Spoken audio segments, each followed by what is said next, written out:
ನಮಸ್ಕಾರ ವೀಕ್ಷಕರೇ, ಶ್ರೀಗರಿ ವಾರ್ತೆಗರಿಗೆ ಸ್ವಾಗತ.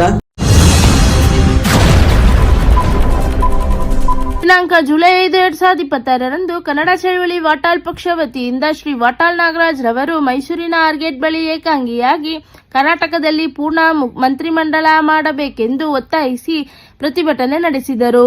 ಈ ಸಂದರ್ಭದಲ್ಲಿ ಪಾರ್ಥಸಾರಥಿ, ಡಾಕ್ಟರ್ ಜ್ಯೋತಿ ಕುಮಾರಾಚಾರ್, ರಾಜ್ಯಾಧ್ಯಕ್ಷರು, ಕರುನಾಡು ಹಿತರಕ್ಷಣಾ ವೇದಿಕೆ ಮೈಸೂರು, ವಿಜಯ್ ಜಿಲ್ಲಾಧ್ಯಕ್ಷರು, ಕರುನಾಡು ಹಿತರಕ್ಷಣಾ ವೇದಿಕೆ, ಕನ್ನಡ ಹೋರಾಟಗಾರರು ಹಾಗೂ ಮತ್ತಿತರರು ಭಾಗವಹಿಸಿದ್ದರು.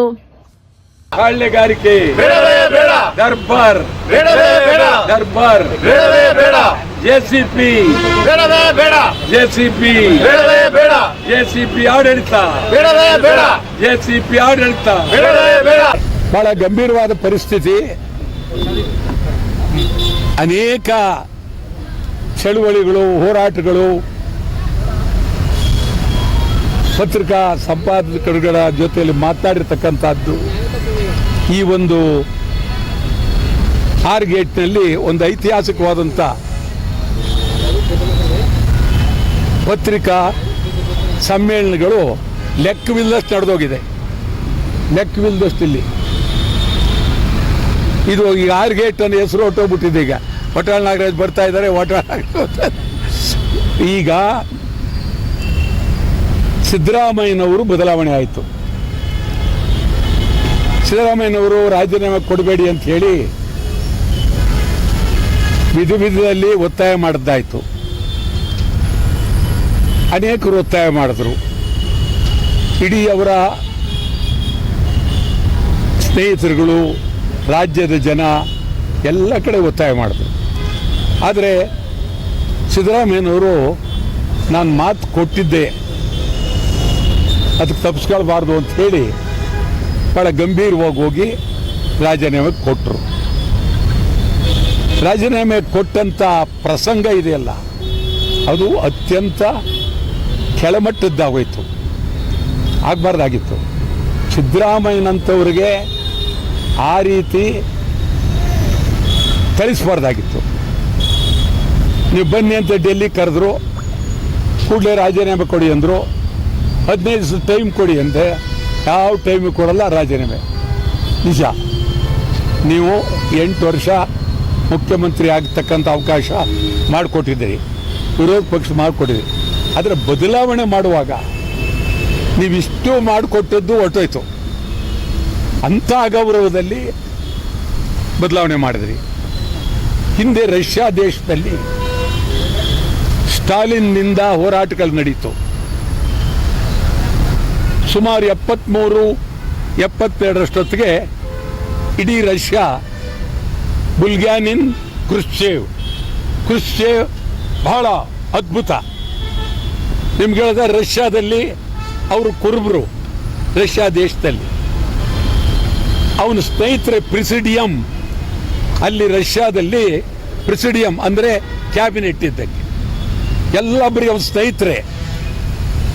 ಒಂದು ದಿನ ಹೇಳದೆ ಕೇಳದೆ ಇಡೀ ರಷ್ಯಾಕ್ಕೆ ಅದ್ಭುತವಾದ ಕೆಲಸ ಮಾಡಿದ್ದಂಥ ಕ್ರುಶ್ಚೇವ್ ಹೊರಗಡೆ ಕಳಿಸ್ಬಿಟ್ರು. ಯಾರು ಮಾತಾಡೋಕೆ ಕೂಡದು ಅಂದರು. ಮನೆಯಲ್ಲಿ ಹೋಗಿ ನೋಡಬಾರ್ದು ಅಂತ ಹೇಳಿದ್ರು. ಸಂಪೂರ್ಣವಾಗಿ ಕ್ರುಶ್ಚೇವ್ ಹೊರಗೆ ಹಾಕ್ಬಿಟ್ರು. ಕ್ರುಶ್ಚೇವ್ ತರವೇ ಇಲ್ಲಿ ಸಿದ್ದರಾಮಯ್ಯನವ್ರನ್ನ ಹೊರಗೆ ಹಾಕಿದ್ದು ಸರಿಯಲ್ಲ, ಸರಿಯಾದ ಕ್ರಮ ಅಲ್ಲ. ಆಲ್ ರೈಟ್, ಇನ್ನೊಂದು ವರ್ಷ 2 ವರ್ಷ ಆಯಿತು. ಅದಾದಮೇಲೆ ಯಾರನ್ನು ಬೇಕಾದರೂ ಮಾಡಿ ಹೇಳ್ಬೋದಾಗಿತ್ತು. ಇದಾದಮೇಲೆ ನಿಮ್ಗೇನಾಯಿತು? ಪುರುಷಾರ್ಥ ಬದಲಾವಣೆ ಮಾಡಿ ಏನು ಮಾಡಿದ್ರಿ? ಬದಲಾವಣೆ ಮಾಡೋದ್ರಿಂದ ಏನು ತೋರಿಸ್ದಂಗೆ ಆಯಿತು ಅಂದರೆ ಇದು ಡಿಕ್ಟೇಟರ್ಶಿಪ್, ಸರ್ವಾಧಿಕಾರ ಅನ್ನೋದು ಆಗೋಯ್ತು. ಪ್ರಜಾಪ್ರಭುತ್ವ ಇಲ್ಲ ಅಂತ ಆಗೋಯ್ತು. ಚುನಾಯಿತ ಶಾಸಕರುಗಳಿಗೆ ಸಿದ್ದರಾಮಯ್ಯನವ್ರ ಪರ ಬಹುಮತ ಇದ್ರೂ ಸಿದ್ದರಾಮಯ್ಯ ಉಳಿಯೋಕ್ಕಾಗಲಿಲ್ಲ. ಅಂದರೆ ಇದು ಒಂದು ರೀತಿ ಡಿಕ್ಟೇಟರ್ಶಿಪ್, ಸರ್ವಾಧಿಕಾರ. ಹೇಳಲು ಪ್ರಜಾಪ್ರಭುತ್ವ, ನಡವಳಿಕೆ ಸರ್ವಾಧಿಕಾರ ಆಯಿತು. ಅವರು ಗಂಭೀರವಾಗಿ ಹೋದರು, ಭಾಳ ಗೌರವವಾಗಿ ಹೋದರು, ರಾಜ್ಯದಲ್ಲಿ ಜನ ಮೆಚ್ಚಿದ್ರು. ಈಗ ನೀವೇನು ಮಾಡ್ತಾ ಇದ್ದೀರಿ? ಸುಮಾರು 32 ದಿನ ಆಯಿತು, ಬರೀ 13 ಜನ ಮಂತ್ರಿಗಳು, 13 ಜನ ಮಂತ್ರಿಗಳು. ಈ 30 ದಿನದಿಂದ ರಾಜ್ಯದ ಆಡಳಿತ, ವಿವಿಧ ಇಲಾಖೆಗಳು, ಅವರ ಪರಿಸ್ಥಿತಿಗಳೇನು, ಏನು ಮಾಡೋಕ್ಕಾಗುತ್ತೆ, ಯಾವ ರೀತಿ ನಡೆದಿದ್ದಾರೆ, ಅಧಿಕಾರಿಗಳ ಪರಿಸ್ಥಿತಿ ಏನು, ಯಾವ್ಯಾವ ಅಧಿಕಾರಿ, ಯಾವ್ಯಾವ ಇಲಾಖೆ, ಹಣಕಾಸಿನ ಪರಿಸ್ಥಿತಿ ಏನು, ಎಲ್ಲ ಒಂದು ರೀತಿ ಇದು ಧೂಳಿಪಟ ಆಗೋಗಿದೆ. ಇದೊಂದು ರೀತಿ ಸರ್ವಾಧಿಕಾರ ಆಗಿದೆ. ಮತ್ತು ಮಂತ್ರಿಗಳಾಗಬೇಕಾದವರು ಎಲ್ಲ ಶಾಸಕರು ಮಂತ್ರಿಗಳಾಗಬೇಕು ಅಂತೇಳಿ ಒತ್ತಾಯ ಮಾಡ್ತಾ ಇದ್ದಾರೆ. ಸಿದ್ದರಾಮಯ್ಯ ತೆಗೆದಷ್ಟೇ ವೇಗದಲ್ಲಿ ಮಂತ್ರಿಮಂಡಲ ಮಾಡಬೇಕಾಗಿತ್ತು. ನೀವು ಮಂತ್ರಿಮಂಡಲ ಮಾಡದೇ ಇರತಕ್ಕಂಥದ್ದು ಪ್ರಜಾತಂತ್ರ ವ್ಯವಸ್ಥೆಗೆ ಅಪಚಾರ, ಅಪಮಾನ. ಮಂತ್ರಿಮಂಡಲ ಆಗದೇ ಇರತಕ್ಕಂಥದ್ದು ಇದು ಸಮಗ್ರವಾಗಿ ಸರ್ವಾಧಿಕಾರದ ಪ್ರತೀಕ ಇದು. ಇದರ ಬಗ್ಗೆ ರಾಹುಲ್ ಗಾಂಧಿಯವರು ಅರ್ಥ ಮಾಡ್ಕೊಳ್ಬೇಕು. ನೀವು ಖರ್ಗೆ ಅವರು ಅರ್ಥ ಮಾಡ್ಕೊಳ್ಬೇಕು. ಕರ್ನಾಟಕ ರಾಜ್ಯ ಅಂತಂದರೆ ಇದೇನು ಬೇವರ್ಸ್ಗಳ ರಾಜ್ಯ ಅಲ್ಲ. ಸಮಗ್ರ ಕರ್ನಾಟಕ ರಾಜ್ಯ ಐತಿಹಾಸಿಕ ರಾಜ್ಯ. 6-7 ಕೋಟಿ ಜನ ಕನ್ನಡಿಗರು ಅವರ ಮೇಲೆ ಮಾಡದಂಥ ದಬ್ಬಾಳಿಕೆ ಇದು ಒಳ್ಳೆಯದಲ್ಲ. ಕೃಷಿ ಸಚಿವರು ಭಾಳ ಅವಶ್ಯಕತೆ ಇರಬೇಕಾಗಿತ್ತು. ಅದು ಒಬ್ಬರೇ ಅಲ್ಲ, ಪ್ರತಿಯೊಂದು 33 ಜನ ಸಚಿವರು ಇರಬೇಕಾಗಿತ್ತು. 33 ಜನಕ್ಕೂ ಕೆಲಸ ಅದೊಂದೇ ಅಲ್ಲ, ಎಲ್ಲ ಜಿಲ್ಲಾ ಸಚಿವರುಗಳು ನೇಮಕ ಆಗಬೇಕಾಗಿತ್ತು. ಎಲ್ಲ ಜಿಲ್ಲೆಗಳಿಗೂ 13 ಜನ. ಇದು ಮುಖ್ಯಮಂತ್ರಿಗಳು ಕೇಳಿದ್ರೆ ನಂದೇನಿಲ್ಲ, ಅವರು ಹೈಕಮಾಂಡೇ ಮುಖ್ಯಮಂತ್ರಿಗಳನ್ನ ತೆಗೆಯೋದು, ಮಂತ್ರಿಗಳನ್ನ ನೇಮಕ ಮಾಡೋದು, ಮುಖ್ಯಮಂತ್ರಿ ನೇಮಕ ಮಾಡೋದಾದ್ರೆ ಇದೆಂಥ ಪ್ರಜಾಪ್ರಭುತ್ವ, ನಿರಂಕುಶ ಪ್ರಭುತ್ವ. ನಿಜವಾಗ್ಲೂ ಇದು ಅತ್ಯಂತ ಅಪಾಯಕಾರಿ ಬೆಳವಣಿಗೆ. ಒಂದು ರೀತಿ ಒಣಗೋಗಿದೆ ಆಡಳಿತ. ಫಲವತ್ತಾಗಿದ್ದಂಥ ಭೂಮಿ ಮಳೆ ಇಲ್ಲದೆ ಬಿಸಿಲಿಲ್ಲದೆ ಒಣಗುತ್ತಲ್ಲ, ಆ ಪರಿಸ್ಥಿತಿ ಆಗಿದೆ. ಇದೇ ಬರ್ತಾ ಇಲ್ಲ, ಅದರ ಪರಿಣಾಮ ಎದುರಿಸ್ತಾರೆ. ಶಕ್ತಿನೇ ಬರ್ತಾ ಇಲ್ಲ. ಅವ್ರಿಗೆ ಸೇರಿದ್ದು ಎದುರಿಸಬೇಕಾದ್ದು ಮುಖ್ಯಮಂತ್ರಿಯವ್ರಿಗೆ ಸೇರಿದ್ದು.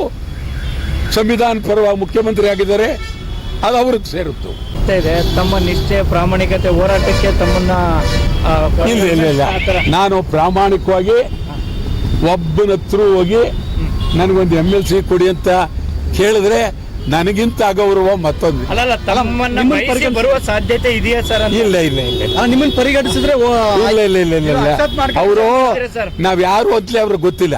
ಸುಮ್ನೆ ಯಾಕೆ ನೀವು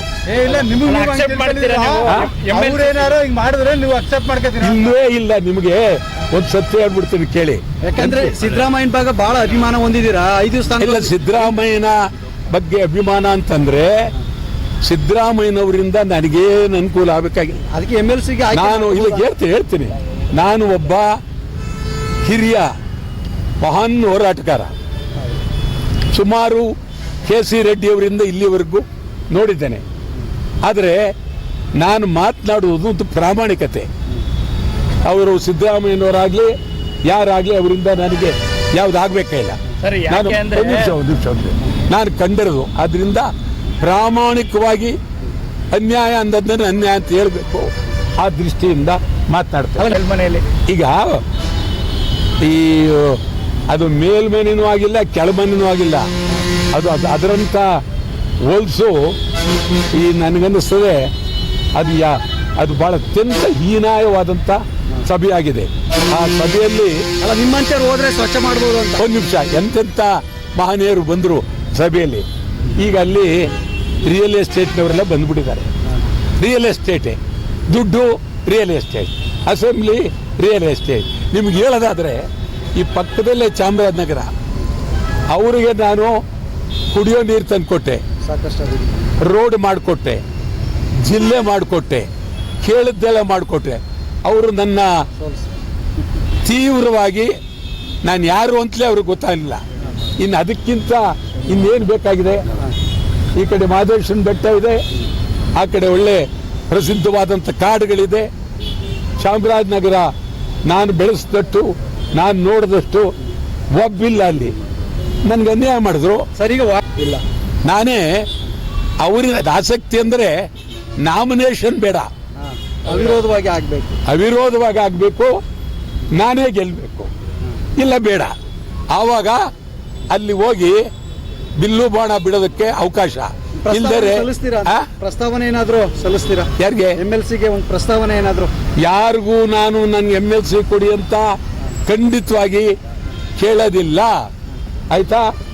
MLC ಬಂದರೆ ಚುನಾವಣೆಗೂ ನಿಲ್ಲಕ್ಕೆ ಹೋಗಲ್ಲ. ಯಾಕೆ ಗೊತ್ತಾ? ಪದವೀಧರರು ದುಡ್ಡು, ಉಪಾಧ್ಯಾಯರ ದುಡ್ಡು, ಎಲ್ಲರ ದುಡ್ಡು. ಒಂದೊಂದು ಉಪಾಧ್ಯಾಯರಿಗೆ 9,000 ರೂಪಾಯಿ, 10,000 ರೂಪಾಯಿ ಒಂದೊಂದು. ಇವ್ರಿಗಿದು ಸಾಮಾನ್ಯ ಜನಗಳು ನಿಮ್ಗೆ ಹೇಳಿದ್ದಾರೆ. ಚಾಮರಾಜನಗರದವರೇ ನಮಗೆ ಮೋಸ ಮಾಡಿದ ಮೇಲೆ ಮಿಕ್ಕವ್ರ ಬಗ್ಗೆ ನಾವು ಯಾಕೆ ತಲೆ ಕೆಡಿಸ್ಕೊಳ್ಬೇಕು? ಮೊಕದ್ದಮೆ ಹೂಡಿದಿರಲ್ಲ, ಏನಾಗಿದೆ ನಿಮ್ದು? ಮೊಕದ್ದಮೆ ಹೂಡಿದಿರಲ್ಲ MLC ಏನಾಗಿದೆ?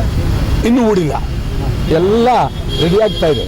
ಅದು MLC ಇರೋದು 6 ವರ್ಷ, ಈಗಾಗಲೇ 8-9 ತಿಂಗಳು ಕಳೆದಿದೆ. ಮೊಕದ್ದಮೆ ಹಾಕಿದ್ರು ಅದು ಮುಗಿಬೇಕಾದ್ರೆ ಒಂದು 3 ತಿಂಗಳು. ಒಂದು ಅದ್ಭುತವಾದಂಥ ಪರಿಣಾಮ ಬರುತ್ತೆ. ನೀವೆಲ್ಲ ನೋಡೋರಿ, ಅದ್ಭುತವಾದ ಪರಿಣಾಮ ಬರುತ್ತೆ. ಅದರಿಂದ ನಮ್ಮ ರಾಜ್ಯದಲ್ಲಿ ಎಲ್ಲಿದೆ ಪ್ರಜಾಪ್ರಭುತ್ವ? ಇಡೀ ಬೆಂಗಳೂರು ನಗರದಲ್ಲಿ ಬಡವರು, ತರಕಾರಿ ಮಾಡೋರು, ಹಣ್ಣು ಮಾರೋರು, ಬೀದಿಲಿ ಕುತ್ಕೊಂಡು ಮಾಡೋರು, ಬಡ್ಡಿ ದುಡ್ಡು ತಗೊಂಡು ಅಲ್ಲಿ ಬಡ್ಡಿ ಕೊಟ್ಟು ವ್ಯಾಪಾರ ಮಾಡ್ತಕ್ಕಂಥವ್ರು ಸಾವಿರಾರು ಜನ ಬೆಂಗಳೂರಿನ ಕಾಲ್ದಾರಿಯಲ್ಲಿ ಕೂತ್ಕೊಂಡು ವ್ಯಾಪಾರ ಮಾಡ್ತಾ ಇದ್ದಾರೆ. ನೀವು ಬಂದ ತಕ್ಷಣ ನನ್ನ ದರ್ಪ ನೋಡ್ರಿ, ನಾನು ಮಂತ್ರಿ ಆಗಿದ್ದೀನಿ, ಭಾಳ ದೊಡ್ಡ ದರ್ಪ ಇವನು ಅಂತ ಹೇಳಿ ಏಕ್ದಮ್ JCB ತಂದ್ಬಿಟ್ರಿ. JCB ತಂದು ಒಡೆದು ಬಿಸಾಕ್ತಾ ಇದ್ದೀರಿ. ಅವರು ಮಾತಾಡೋಕ್ಕಾಗ್ತಾ ಇಲ್ಲ, ಮತ್ತು ಅದು ಪರಿಹಾರ ಕೊಟ್ಟಿಲ್ಲ. ಅವ್ರಿಗೆ ಕನಿಷ್ಠ ಕುಡಿಯೋ ನೀರು ಕೊಟ್ಟಿಲ್ಲ. ಅವ್ರ ಸಾಮಾನೆಲ್ಲ ಕಿತ್ಕೊಂಡಿದ್ದಾರೆ, ಮಾರ್ತಕ್ಕಂಥ ಸಾಮಾನು ಕಿತ್ಕೊಂಡ್ರು, ಎಲ್ಲ ಕಿತ್ತು ಬೀದಿಗೆ ಹಾಕ್ಬಿಟ್ಟಿದ್ದಾರೆ. ಇದು ಅತ್ಯಂತ ಸರ್ವಾಧಿಕಾರ, ಪಾಳ್ಯಗಾರಿಕೆ, ದಬ್ಬಾಳಿಕೆ. ಮಂತ್ರಿ ಕೂಡಲೇ ರಾಜೀನಾಮೆ ಕೊಡಬೇಕು. ಬೆಂಗಳೂರು ಮಂತ್ರಿ ಕೂಡಲೇ ರಾಜೀನಾಮೆ ಕೊಡಬೇಕು. ನಿಮಗೆ ಕಸ ಎತ್ತಕ್ಕಾಗ್ತಾ ಇಲ್ಲ, ಬೆಂಗಳೂರು ಮೂಲೆಯಲ್ಲಿ ಕಸ ಎತ್ತಕ್ಕಾಗ್ತಾ ಇಲ್ಲ. ಬಡವರ ಬಗ್ಗೆ ನೀವು ಮೇಲ್ ಬಿದ್ದಿದ್ದೀರಿ. ನಾಳೆ ಮಧ್ಯಾಹ್ನ 12:30 ಗಂಟೆಗೆ ಬೆಂಗಳೂರಿನ ಮೈಸೂರು ಬ್ಯಾಂಕ್ ಸರ್ಕಲ್ನಲ್ಲಿ ಈ ಒಂದು JCB ಬೇಡ, JCB ದೌರ್ಜನ್ಯ ಬೇಡ, ಬಡವರನ್ನು ಉಳಿಸಿ, ಬಡವರಿಗೆ ಅನ್ಯಾಯ ಮಾಡಬೇಡಿ. ಈಗ ಯಾರ್ಯಾರು ಬಡವರನ್ನ ಖಾಲಿ ಮಾಡಿದಿರಿ, ಇದ್ರ ಬಗ್ಗೆ ಸಮಗ್ರವಾಗಿ ತನಿಖೆ ಆಗಬೇಕು. ನಾಳೆ 12:30 ಗಂಟೆಗೆ ನಾನು ಗುದ್ಲಿ ಚಳವಳಿ, JCB ವಿರುದ್ಧ ಗುದ್ಲಿ, JCB ವಿರುದ್ಧ ಗುದ್ಲಿ ಚಳವಳಿ ನಾಳೆ ಮೈಸೂರು ಬ್ಯಾಂಕ್ ಮುಂದೆ. ಇದು ಅವರಿಗೆಲ್ಲ ದುಡ್ಡು ಕೊಡಬೇಕು.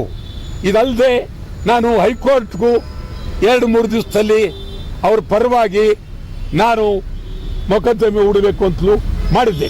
ದಸರಾಗೆ ಈ ಸರಿ ದಸರಾ ಯಾವ ರೀತಿ ಮಾಡಬೇಕು ಅಂತ ಈಗ ದಸರಾ ವೈಭವವಾಗಿ ಮಾಡೋದ್ರಿಂದ ಯಾವತ್ತೂ ನಮಗೇನು ಉದ್ಧಾರ ಏನಾಗಿಲ್ಲ. ಏನಿದೆ, ಒಂದಷ್ಟು ವ್ಯಾಪಾರ ಆಗುತ್ತೆ, ಅದು ಬಿಟ್ಟರೆ ಇನ್ನೇನೂ ಆಗಿಲ್ಲ. ಆ ದಸರಾ ಅನ್ನುವ ಇದನ್ನು ನಾನೇನು ವಿರೋಧ ಮಾಡಲ್ಲ. ಅದರ ಹಿನ್ನೆಲೆನೇ ದರ್ಬಾರು, ಅದರ ಹಿನ್ನೆಲೆ ದರ್ಬಾರು. ಎಲ್ಲಿದೆ ದರ್ಬಾರ್? ಈಗ ನಾನೇನು ಅವ್ರ ಬಗ್ಗೆ ಯಾವುದು ಸಣ್ಣ ವಿಚಾರದಲ್ಲಿಲ್ಲ. ನನಗೆ ಅವರೆಲ್ಲ ಬೇಕಾದವರು, ಮಹಾರಾಣಿಯವರು ಬೇಕಾದವರು, ಅವರ ಯಜಮಾನ ಶ್ರೀಕಂಠ ಬೇಕಾದ, ಅದಕ್ಕೂ ನನಗೂ ಸಂಬಂಧ ಇಲ್ಲ. ಆದರೆ ಕಂಬಳ ಇದೆಯಲ್ಲ, ಈ ಕಂಬಳ ಇದು ಮಂಗಳೂರಿಗೆ ಸರಿ, ಅಲ್ಲಿಗೆ ಅಲಂಕಾರ, ಅಲ್ಲಿಗೆ ಒಳ್ಳೆಯದು, ಅಲ್ಲಿಗೆ ಚಂದ. ಈಗ ಅಲ್ಲಿಂದ ನೀವು ಒಳ್ಳೆ ಕೋಣಗಳನ್ನು, ಎಮ್ಮೆಗಳನ್ನು ಲಾರಿಲಿ ಹೂಡ್ಕೊಂಡು ಬಂದು ಇಲ್ಲೆಲ್ಲೋ ಒಂದು ಕಡೆ ಇಟ್ಟು ಅವಕ್ಕೆಲ್ಲ ನೀವು ತಾಲೀಮ್ ಮಾಡಿ ಅವನ್ನ ಕರ್ಕೊಂಡು ಬಂದು ಇಲ್ಲಿ ಓಡಿಸಿ, ಇದೆಲ್ಲ ಯಾಕೆ ಬೇಕು? ಇದು ಪ್ರಾಣಿ ಹಿಂಸೆ, ಇದು ಪ್ರಾಣಿ ಹಿಂಸೆ. ನಿಮ್ಗೆ ಹೇಳೋದಾದ್ರೆ ಆನೆಗಳನ್ನು ಮಾಡಬಾರ್ದು, ಅದು ಒಳ್ಳೇದಲ್ಲ. ಈಗ ಈ ಸುಮಾರು 700 kg ಅಂಬಾರಿನ ಒಂದು ಆನೆ ಮೇಲೆ ಇಟ್ಟರೆ ಗತಿಯೇನು? ಆದರೆ ಏನು ನಡ್ಕೊಂಡು ಬಂದಿದೆ ಇಡೀ ಇತಿಹಾಸದಲ್ಲಿ ಅನ್ನೋದು ಬಿಟ್ಟರೆ ಕಂಬಳ ಬೇಡವೇ ಬೇಡ. ಸರಳ ದಸರಕ್ಕೆ ಏನಾದ್ರು ತಾವು ಕರೆ ಕೊಡ್ತೀರಾ ಅಂತ? ಸರಳ ದಸರಾ ಆಚರಣೆ ಮಾಡಿ ಅಂತ ಹೇಳ್ತೀರಾ ಸರ್ಕಾರಕ್ಕೆ ಅಂತ? ಸರಳ ದಸರಾ ಈಗ ನೋಡಿ, ನಿಮ್ಗೆ ಹೇಳ್ತೀನಿ ಕೇಳಿ, ಎಂದೂ ಸರಳ ದಸರಾ ಮಾಡಿಲ್ಲ. ಅದೇನೇನು ಮಾಡ್ಬೇಕು ಅದನ್ನೇ ಮಾಡ್ತಾರೆ. ಮೆರವಣಿಗೆ ಅದೇ, ಸಿಂಹಾಸನ ಅದೇ, ಎಲ್ಲಿದೆ ಬದಲಾವಣೆ? ಆಗಿಲ್ಲ. ಆದ್ರಿಂದ ಏನ್ ಬೇಕಾದ್ರೂ ಮಾಡಲಿ, ಆದರೆ ಬಹಳ ಗಾಂಭೀರ್ಯವಾಗಿ ಇವತ್ತಿನ ಪರಿಸ್ಥಿತಿ ಹದಗೆಟ್ಟಿದೆ. ಬಹಳ ಹದಗೆಟ್ಟಿದ್ರಿಂದ ದಸರಾ ಆದರ್ಶವಾಗಿ ಮಾಡಬೇಕಾಗಿದೆ. ದಸರಾ ಒಂದು ರೀತಿ ಜನರ ನಮ್ಮದೇ ದಸರಾ ಅಂತೇಳಿ ರಾಜಕಾರಣಿಗಳ ದಸರಾ ಆಗಬಾರ್ದು. ಒಂದು ವಸ್ತ್ರ ವಿನೂತನವಾಗಿ ದಸರಾ ಆಗಬೇಕು ಅನ್ನೋದು ನನ್ನ ಇಚ್ಛೆ. ಮತ್ತೆ ಮುಂದಿನ ವಾರ್ತೆಗರಿಯಲ್ಲಿ ಭೇಟಿಯಾಗೋಣ. ಶ್ರೀಗರಿ, ನಿಮ್ಮ ಮನದಾಳದ ಗರಿ.